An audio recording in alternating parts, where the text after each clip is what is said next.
Hello and welcome back to Teesdale School. We have our lovely array of posters on the wall. I'm just racking them up for all our performances that we get involved in. So I'm very proud of all my students for getting up on stage and giving performance a go, because it's not easy. Even now for me, it's not super easy, but it's fun and it's part of being a musician. So really proud of them for sticking the hat in the ring and singing us a nice song, because that's all we want, isn't it? We just want someone to sing us a nice song, and it's a gift that we've got to give. So if you remember that, I always think it's not about me, just giving the audience a gift. Here you are, here's a lovely gift. And it's not about me and whether I get all my notes right or whether that intonation, that tuning was exactly where I wanted it to be. I will do my best, I will do my homework, but on the day, I'm giving you a nice gift. And that's the way to think about it. That helps me be less nervous anyway. Right, so that's not what I'm here to talk about today at all. I have a question from someone in our group, lovely Ken. And Ken said a while ago, actually, I've been banking this one. Ken said, Rosie, how do I use emotions in my singing? How do I do that? Good question, because we want to do that because that's what it's all about. That's what we're sharing, isn't it? And we want to be believable. We want to be telling the story. And if I say to you, I'm trying to think of a nice emotional song. If I say to you,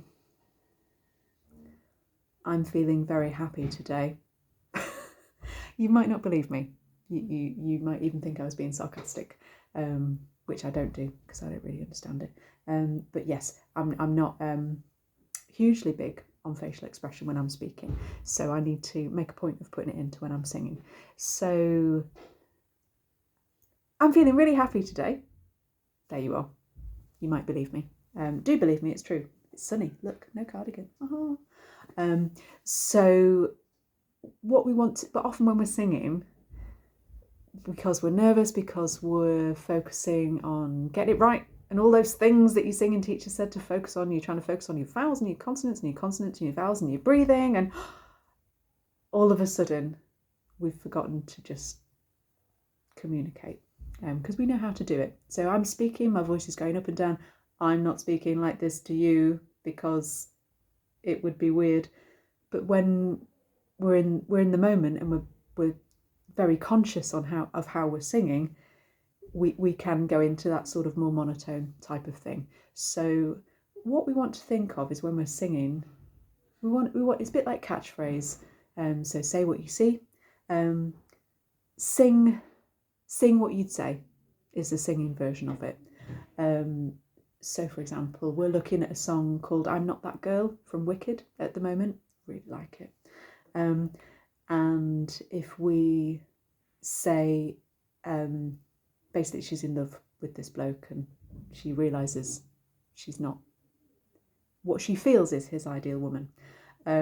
So instead of singing, I'm not that girl, which is sort of neutral, happy,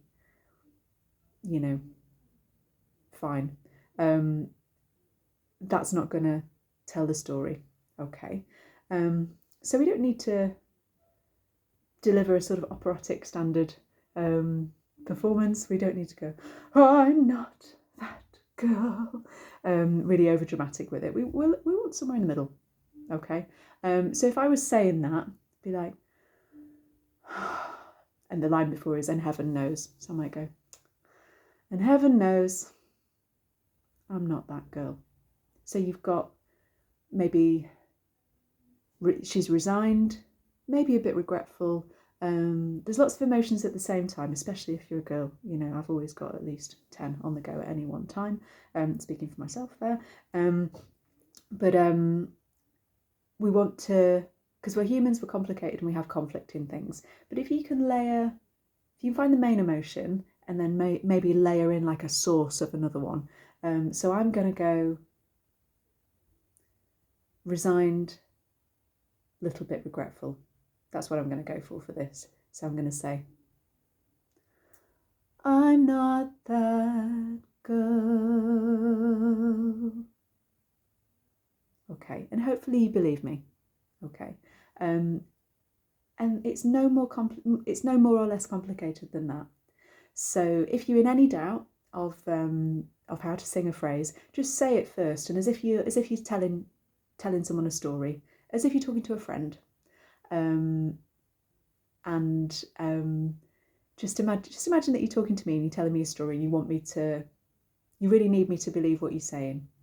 Okay, and then if you do that and then sing the line, you won't be far off the mark. Okay, so you're just doing what's natural. You do speech. Singing is just speech with a bit of music underneath it. Okay, so we want the speech first, and then the music enhances it.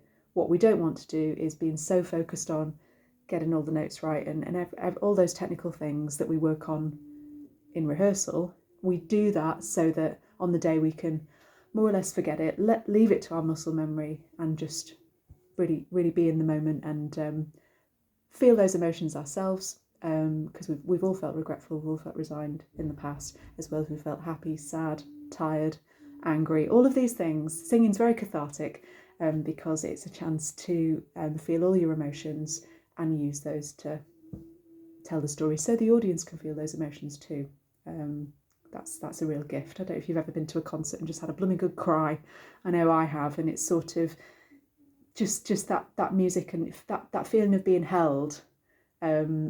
And it feels, I always think a concert hall feels like a really safe space to just go, oh, yeah.